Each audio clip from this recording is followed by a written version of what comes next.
A massive flip which closed State Highway 3 at Mokau has left Taranaki cut off from New Zealand's economic powerhouse in the north. Truck drivers are having to take arduous detours, and one estimate puts the direct economic cost to the region at more than $250,000 a day. Our Taranaki reporter Robin Martin has more.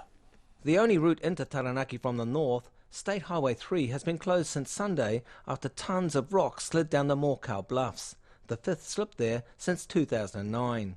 The NZTA's recommended diversion via State Highway 1 to Whanganui adds hundreds of kilometres and an extra 3.5 hours to a one-way journey.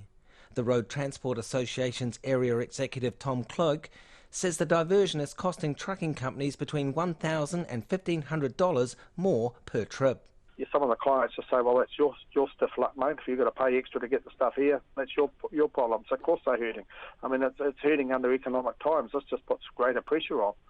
And I think, one of the things that has to happen is realise that, hey, this is a strategic route, and we need to get that route open as quickly as possible. Mr Cloak says the 450 truck movements on State Highway 3 each day account for just under 25% of all traffic, and when they can't get through, the effect is immediate.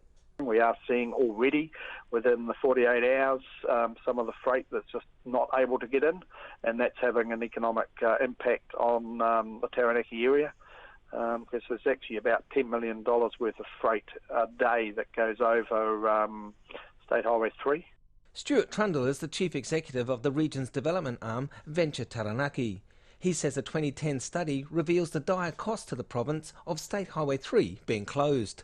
The last closure around our Kino, it was estimated that every single day was costing in direct additional costs nearly $250,000. So over those 4 days, we're talking $1 million direct impact. Mr Trundle says in addition to the direct impact, there are intangible costs due to missed investment opportunities and a loss of confidence in the region. He says it is important that the government recognises the strategic value of state highways to the regions.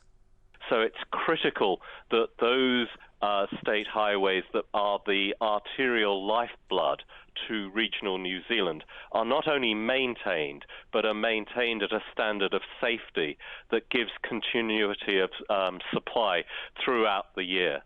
The performance manager for the NZTA, Karen Boyd, says it is aware of how important the road is to the region, and $130 million of work is scheduled in the area between now and 2020.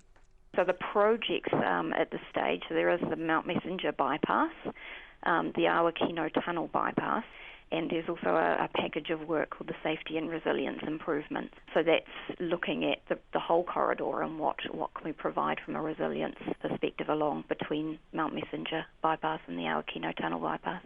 In the meantime, Ms Boyd says attention will be turned to finding a solution to the Mokau bluff slip. So the solution we put in place in 2012 was the right one for that time. It did contain all the smaller slips that came down up until now. So yes, we will look to design the right long-term solution for that rock face once we know just what's left behind there. NZTA hopes to have State Highway 3 open tomorrow. For Checkpoint, call Robin Martin Tene.